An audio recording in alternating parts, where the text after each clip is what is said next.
Hi, everybody. Welcome to our Sinclair. I'm John. And I'm Aaron. Aaron, you're sporting your our Sinclair shirt today. You got that right, buddy. I'm feeling the flow this week of the Sinclair, my friend. You know, you too could have your own our Sinclair shirt if you go over to amigatees.com. You can order yourself up one of those. We got the classic design and the Manic Miner inspired Patreon shirt as well. Amigatees.com. This concludes. Who doesn't want to wear me around all the time, Boat? All right, that is a great question. Dress like the champ. Yeah, dress like the champ, be the champ. This should be our new tagline. That's right. You know who? Now today's episode is about Minder, Aaron. Yeah. And I don't really want to talk about Minder right now. What?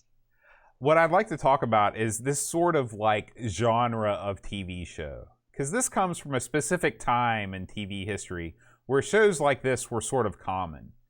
You've got your sort of ne'er-do-well protagonist who's sort of shady. He's got a boss that's sort of shady. They all go around doing shady things, but they've all got hearts of gold when it all comes down to it. Charlie's Angels is pretty much the American Minder. No. I'm sticking to it. I've made my claim. They have nothing to do with each other. I disagree. Charlie's Angels were not. They weren't. What? Prove me good wrong. All the time. Prove me wrong. They weren't angels. They worked for a covert organization. No, but they were doing good stuff. They weren't ever doing the evil stuff. Minder revels in good stuff. What's his name? Ralphie? Allen? I'm trying to think of an American equivalent to Minder. It's tough. I would say maybe Hardcastle McCormick or something like that, maybe. You know? Because one thing about Minder, listen, I want to talk about Minder. Because I got into this show this week, when this game came up, I never heard of Minder, and I never heard the term of what a Minder was, you know? And so I watched about the first half of the first season of Minder, and so I could figure out what was going on. And just so I could understand what was going on in the game. And I know you watched some of it too, right? Yeah, I watched a couple episodes, yeah. And so what I liked about Minder, first of all, you could tell the show started in the 70s because it had that feel to it. And I'll give you an example of what I mean. This is what I liked about shows in the 70s. Terry, who is the Minder, right? He's a hard man, former boxer, did a couple stints in the joint, right? But like you said, he's reformed. He's got the heart of gold. But in the show, like, chicks are all over him. Right. And men fear him, right? Well, in real life, like when you look at this guy now, he just sort of looks like a geek. He doesn't look, he's not particularly handsome. He's a balding man with a mullet, is what he is. He's not handsome, and he doesn't look particularly hard. He just looks like this, he just, like in the very first episode, they're in this strip joint, and he throws a guy out. And I never in my wildest dreams saw this guy as the lead character of the show. I was like, I had no idea. And then, but I liked it because that happened a lot every time up until, say, the 80s, where you would just have, because Terry's perfect for this role. He's the everyman. You know what I mean? Well, I think he's a realistic guy. The 70s were a time where you could have people that were famous that did not look like movie stars. Like this happened in music all the time. Look at freaking Seals and Crofts, man. Those guys look like we look more like rock stars than they do. So you're right. It was a weird time, but it was a good time because people were more interested with other things other than appearance. Then when the 80s came around, they flipped the script on that real quick. Yeah. But so right out of the gate, I thought, okay, this is good. Then you've got Arthur, who, and I've been told, I've read, and I've watched some specials on this show, and I even watched the reunion special, which I jumped the gun, but I had to watch it, where Terry and Arthur get married together. I've heard that the dynamic of the show changes a lot after like a couple seasons, because in the first season, what I watched, it looked like it was mostly about Terry, and Arthur would kind of come in to add some color, where later on, it's sort of like in fact, it's sort of his show. It ends up being his show eventually, and Terry's sort of kind of almost secondary, and then eventually Terry leaves the show and they bring in another guy. And that was when the series really tank-oled. Well, I mean, it just kept, it's hard to quit. And by the time Arthur was like a national treasure. Yeah. But I like these shows that have this element of a street crime, like what it's like to live in this weird world where everyone's a hustler. You know what I'm saying? Where everyone's working an angle and where everyone is trying to get over on the other guy who's also working an angle. And I was telling a few people when I was talking about the show this week that I guarantee you Guy Ritchie had to have watched some of these because his movies are sort of like that too. Who is Guy Ritchie? You ever seen Lock, Stock, and Two Smoking Barrels or Snap? No, none of those. Well, they're kind of violent. You probably wouldn't like it, but they're about like British street level thugs working with, and it's sort of a harder, more edgier version of Minder with a more modern spin, But Minder has there's a quality to it that I like because it's got all kinds of characters that just chew up the scenery. I like the guys they bring in, the guest stars now. And this show went on to have a ton of like big guest stars that went on to do a lot of stuff. That's something else the show's known for, But I like sort of the relationship between Terry and Arthur. It's kind of a strange relationship because Terry works for Arthur, but Arthur must have done something for Terry to get him to stick around, but they never tell you what it is. And even on the reunion special, they say they don't know what it is. They never made it up. But he owed him a favor, which I thought was kind of cool. Something else I like is the guy that plays Terry sings the theme, which I'm always down with that. And they also did a Christmas song in character. Did you watch the video for that? I didn't see that. It was on like Top of the Pops where it's Terry and Arthur, and they do this like Christmas song, kind of almost like a bit of dialogue rap type thing. It's great. Okay. So I highly recommend it. In fact, someone posted in the Discord. But I think it's a real fun show. So this is one of those episodes that we do, Bo, where I just loved it. I would never have found this show if it wasn't for this. And I will say this show started right about the same time as Tales of the Unexpected in the late 70s and traveled into the 80s. So it's right in my wheelhouse in terms of the actors and stuff because I recognize a lot of them, So I was digging it all week long. I like the theme. It's a great theme. The opening of this it looks like Arthur's trying to sell Terry a car, which I thought was kind of strange. I never quite understood what that meant. I don't know if anyone knows, So I dug it. Cool. I guess long story short, what did you think of the show, just in general? I didn't like it as much as you did. I had a hard time trying to figure out, and maybe if I would have watched a couple more episodes, like I said, I watched about an episode and a half. But it seemed to me the episode that I watched, the first episode that I watched was, I believe, season 1, episode 4, which is where he was put in charge of the Lebanese guy. Did you watch that one? No, I don't think I skipped around after the first 3. Okay, but anyway, it seemed like it was pretty straightforward show where he was put in charge of this guy, and they were like, it's going to be nothing, but it turns out that the whole world's after him. And there's some action at the end where there's a chase scene and stuff like that, and it just seemed to be like a lamer version of Magnum PI. So this isn't the one where the guy came out of jail, is it? No. Okay, no. That was because the plot sounds similar to like episode 2. That's why I was asking. I'm sure there were quite a few of those. Yeah, and part of the problem was that the volume was very low, so I missed. The biggest part of the show like this is the dialogue. It's you're not tuning in for the nonstop action. And to be honest with you, I'm going to be straight up. There were some things that I just didn't understand because the slang flew over my head. Like there was one scene in particular where he was on the phone with Arthur, and what's his name said, "Hey, I think he might be a topper." Do you know what a topper is? No. Okay, well, Arthur dropped the phone in surprise. Okay, so the mere fact that like the episode hinges on the fact that there's this piece of slang that I don't know what that means. Like a lot of this stuff was just over my head. I get the cool atmosphere, the 70s atmosphere, and I got some mileage out of that. But this isn't really a show that I think I'll return to after this.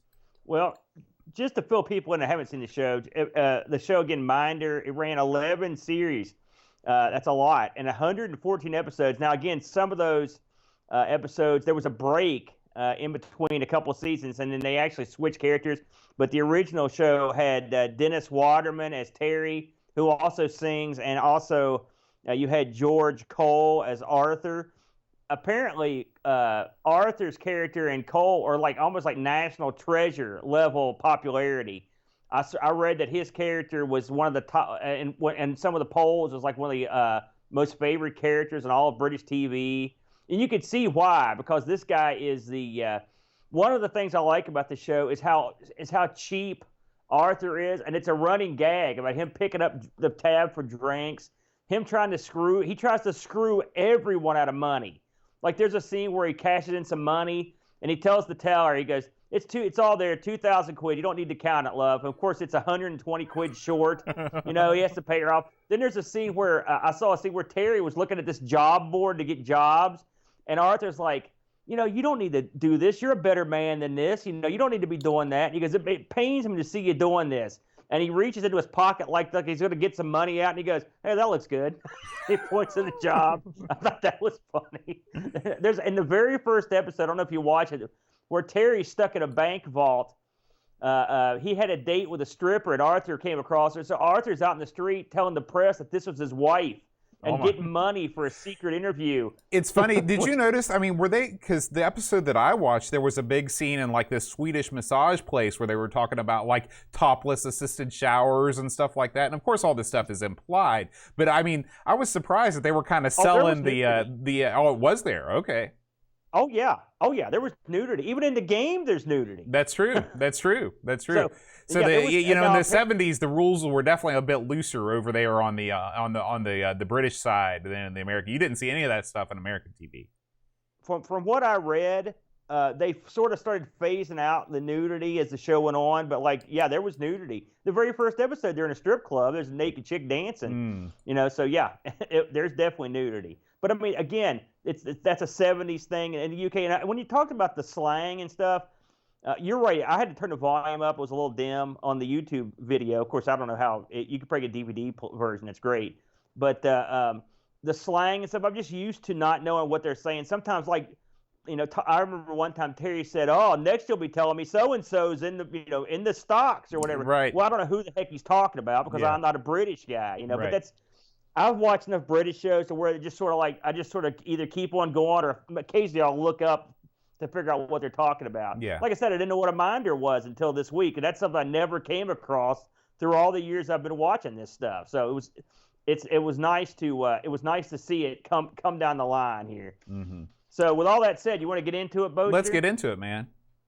All right, man. So this was released in 85. Now, again, the show debuted in 79, so this is well in.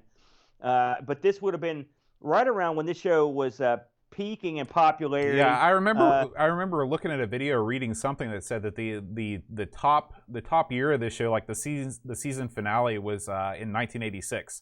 So this was definitely released at an opportune time. It says here, according to this wiki on the show, the highest rated episode was 1984's Secondhand Pose with 16.4 million viewers. Mm-hmm. And then in 2005, that's when Arthur came in second in the 50th anniversary poll for the favorite TV character. So yeah, this is exactly released at the right time. Okay. There's no doubt about that. This was published by DK Tronics Limited. They did a couple games we've actually looked at or talked about. Benny Hill, Popeye, Scent-a-Bug. I remember making that joke last time we did this. This was created by Leon Griffiths and programmed by Don Priestley. We've actually ran into him before. He did Popeye, Trapdoor, Benny Hill, City Patrol. So he's done this is outside of his usual fare for us, Bo, in my opinion. Mm-hmm. This is a lot different than, say, Trapdoor, for example. Right. Graphics were Ed Hickman. We haven't done any of his stuff. He did Apple Jam, High Frontier, and Zigzag. This was a 48K game, and this was pretty much all keyboard on this one. This was originally sold at £9.95p. This game is, I will say, having watched the show before I played the game, this was not what I expected to be doing, to be completely honest with you. In the show, like you said, the first season, I heard the first 3 seasons are sort of the same with like some action scenes and a lot of that sort of thing. This game is totally sort of what would you call this thing, Bo? Like a business simulation? I would call it management? It was a trade simulator. A trade, that's perfect. A trade simulator. I couldn't have come up with that one. So in this one, you pretty much play as Arthur, and you're basically going around town, and you're working angles. You're trying to find an earner, as he says. And how you do that is you start off with an inventory, and I think it's 2,000 pounds, and your goal is to get through 15 days and make as much money as you can. And how do you do that? Well, you do that by bartering, buying and selling goods, shady goods most of the time. Mm-hmm. And how you do that is just through a series of screens where you visit different dealers, different buyers, and try to make deals, and then try to get the goods delivered on time and try to stay out of trouble. There's no fighting. There's no driving simulator. There's no gunplay. There's none of that stuff, is there, Boat? There's really not anything going on in this game other than the buying and selling of goods. Yeah. Now the game opens with the song, you know, I would be so good for you. Mm-hmm. That song, and then you hear it a lot, and you see Arthur's Jag driving down the street, mm-hmm. and by the way, I didn't realize, at least I don't know if that's when the thing loads or what, but on mine, if I hit the space bar, I would go to where I was going, but otherwise it seems like you could just sit there and look at that car for like 10 minutes. Yeah, it won't stop until you press the space bar. Yeah. Just keep on driving. Yeah, I told Boat that this was a game I did what I always do. I just tried to play it without the docks, and no, absolutely not gonna happen. No. You can't do that, can you, Boat? No. So I ended up having to go and consult like some documents for help and get some tips to try to figure out what the heck I was even supposed to do in this game before I could figure it out. So most of this game, like I said, is you bartering with a guy for getting the best price on your goods, bought and sold goods. When you make your price, and let's just say, like I'll start with like coats, let's say. You will find a guy who wants to buy coats, and then you'll try to get the best price. And he'll say, okay, I'll give you a 12-pound, and you'll say, 100-pound. He'll say 20-pound. You'll say 70-pound, and back and forth until you either agree on a term, or he just kicks you out, basically, right. Or you won't sell to him. And then once you sell to him, he will say, okay, these are to collect on delivery, and then you also have to arrange to have them delivered. And then once you have them delivered, hopefully it goes well. Sometimes it goes well, sometimes it don't go well, and you don't get all your money. And sometimes even you'll also can anger the guy you sold to if you sold him crappy goods. Right. And it's basically a lot of rinse and repeat on that, isn't it, Bode? It is. It's that's underselling it. There are several different places you can go in the game. It gives you a choice when you start off. You can go to Terry's flat, which is Terry is the guy is the minder from the show.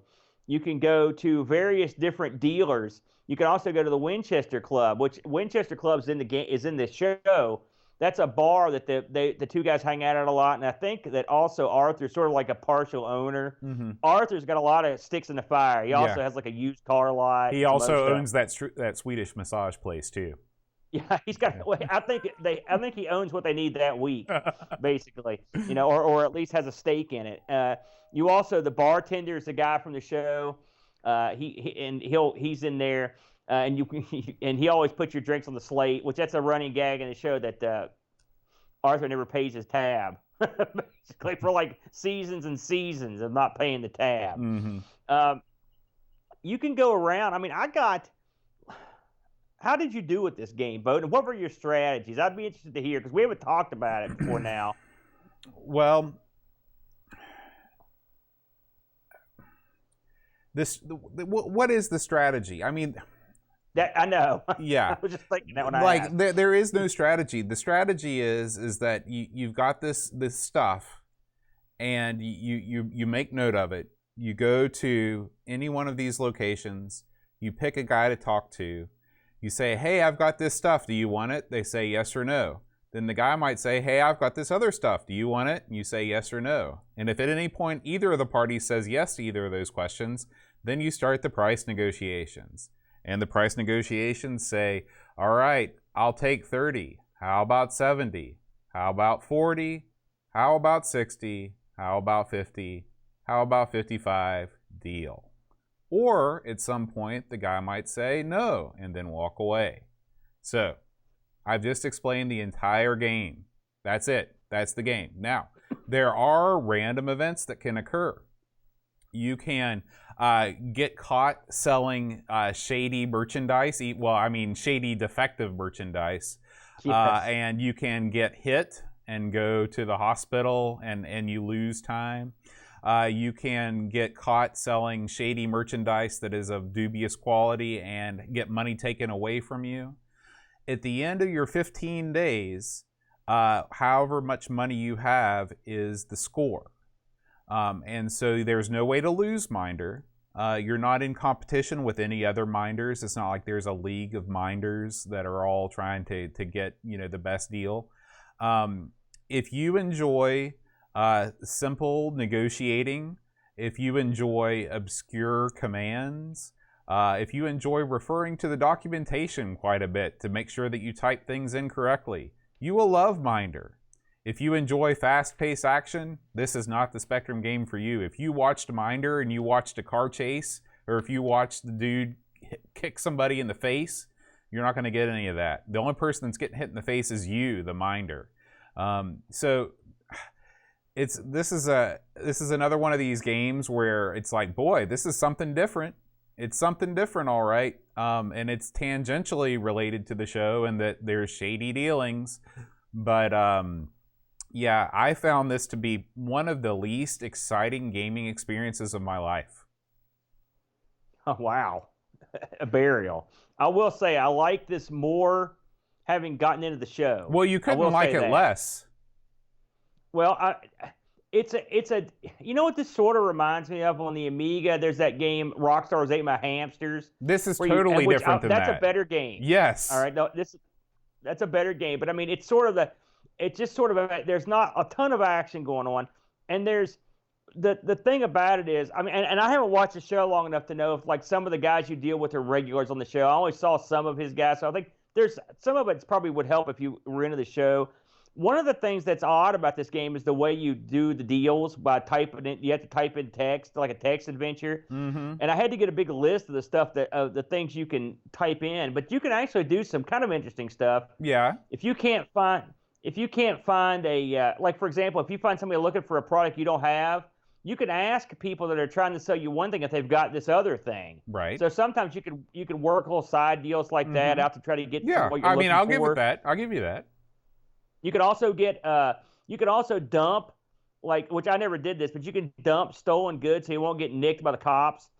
You can also you can do that, but there's no mechanic that says, like, the cops are on your tail, you better dump this stuff right away. Like, there's no way of knowing. It just seems, at least to me, it seemed like a totally random event when that would happen. Well, the cops did talk to me every once in a while, like, we're looking at you, Arthur. You better stay clean. That. So I don't know if that right. If there may be a tip in there that I don't know. Yeah. So I'm gonna go with the benefit of the doubt and assume it's not just totally random. Something else you can do is also I got beat up one time when I sold a guy a bunch of what was it I sold him? There's a bunch of crazy. I will say the goods in the game are pretty funny. Mm-hmm. Yeah, and that's a running gag on the show. I remember watching on the show one time. He was trying to sell these guys a bunch of one-legged chickens, and he said and they asked him, why are they one-legged chickens? And he said the farmers find them easier to catch. It's that's pretty good. That's a thing on the show where he sells these, and the game is just exactly the same way. In fact, one of the things you can sell or buy are ZX Spectrum and Amstrad tapes, which I thought was funny. Yeah, and I mean there are the dialogue is amusing. Like the problem is that the dialogue is amusing and slow to appear. So you're sitting there, and it would have been great if they would have. And of course, this is a classic problem with a lot of old games is that the text spells out way too slow. Yeah, and you could, even when you're doing the bartering, you could even tell the guy, like, if the guy will say, like, listen, I've got a bunch of tape or VCR or televisions to sell you, for example, and you can ask him, if he wants you to make an offer, you can ask him, what do you want for him? You can actually you could get him to make an offer, Right. which I think is kind of neat. Yeah. So they put a little extra stuff in there to spice it up a little bit, so it's not totally just generic, but it's not.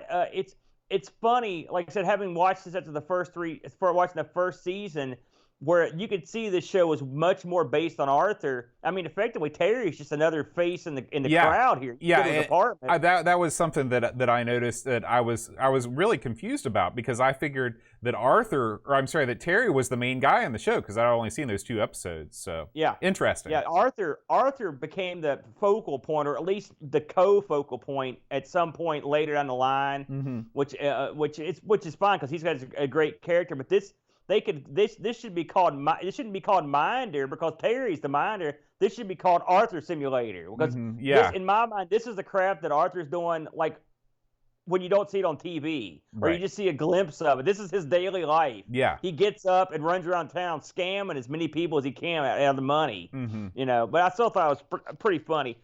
Is this the best Spectrum game we've played? No, but. It is one of the more unique ones we've played. I will say that. Absolutely. I don't think I've ever played a game quite like it. I've played games that are trading simulators, like you said, but this one has the humor and and just enough variance where I thought it was a fun diversion. I'll tell you, if they would have given you more goals, then it would have really improved things. Like, I would have been happy if they would have cut this game in half. Give me 15 days is way too long to play through this thing. And maybe say, like, you need to have this much by this time or else it's game over.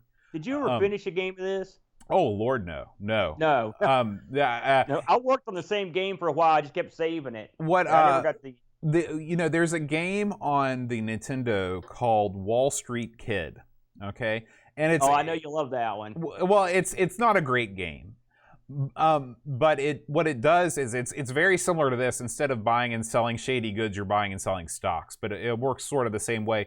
But the way that it works is that as you advance through the story of the game, you have to have like this much to do this thing. So you could say, like, okay, Terry wants to, or Arthur, you want to buy a new car, so you've got to have 5,000 pounds by the end of day 3. And so you try and get there. If you don't get there, the game's over. But if you do get there, you get a little cutscene, and then it's like, here's a new challenge, So that would have given me. It's really, really hard to have an incentive to play through the 15 days when you know that no matter how well or how poorly you do, the game just ends. Yeah. I mean, it's a cheat. One thing we got to consider with some of these games. This was a 10-pound game that was released in '85. There was a tie-in. We've seen some of these tie-ins that I think they did a good job tying this in with the show and make it. It does have the feel of the show. You do get the flavor of the show, but I mean, I don't think they invested 40 pounds worth of work into this 10-pound game. They did what they had to do to release this thing, and then they did very little else. Yeah. I like seeing some of the scenes from the show. And someone suggested, I remember we talked about this early in the week, that we need to watch the show before we play it. That's the truth. If you're not into Minder, don't even bother playing this game. Absolutely agree. Absolutely agree. If you're into Minder, then you'll find this an amusing diversion. And that's as far as I'll go. I found, is it one I would come back to? You could come back to it because there's replay value there. But I mean, once you play the 15 days, you're probably gonna be done for a while. But overall, I enjoyed it once I figured out what was going on. I would have also not done it the way they did it with the text, the commands. I don't like that. I'd rather had menus or something, but maybe that just wasn't possible. Well, the problem is without a mouse, negotiating menus with cursor keys is no good. Well, I mean, or maybe just I would have changed that interface possibility. I'm not too. I would have just simplified it a little bit. I would have just said like you could have just had I don't know. I'd have to think about it more. Part of the charm of the game is that they give you sort of the things to say that are funny and clever. But the problem is that you have to refer to the documentation to figure what those things are out. It's not like you're going to organically know what to say all the time. And the fact that you have to say okay a lot, like, are you Arthur? You can't say yes. You have to say okay. That's the sort of thing that really makes this game, like anytime you have to refer to the documentation when you're trying to have this organic conversation, it's a real downer. Plus, you can't badmouth the people you work with. Yeah. Case. There's a lot of, like I said, it's a very cute game, and you can tell the people that made it were intimate with the show. Yeah. Because they know a lot of things that made the show fun. So, like I said, this one's for fans, in my opinion. Did we get any? Oh, I should mention, I did get a review on this. World of Spectrum gave this an 8.28. There weren't a ton of reviews on this one, Bo. Did we get anything on the Discord for this one? We did. We got a couple right, of let's hear 'em. reviews. So we got, let's see here, our Sinclair reviews. Paul, a.k.a. Hermsky, who is the Clive's Club member that suggested we play this game, says, a firm 8.5 out of 10 game. A game with great humor and banter, interacting with many shady characters reminiscent of the hit TV series which inspired my very first car purchase, a Ford Capri. Wheeling and dealing, negotiating and delegation, collecting and delivering, avoiding the law, all played its part in delivering an addictive business management type game. However, the game's music was ear-piercing and nothing like the original track. Pen and paper were essential for taking notes of your stock inventory and costings together with stock awaiting collection and delivery. This saved you visiting the lockup and eliminated the risk of being caught by the law.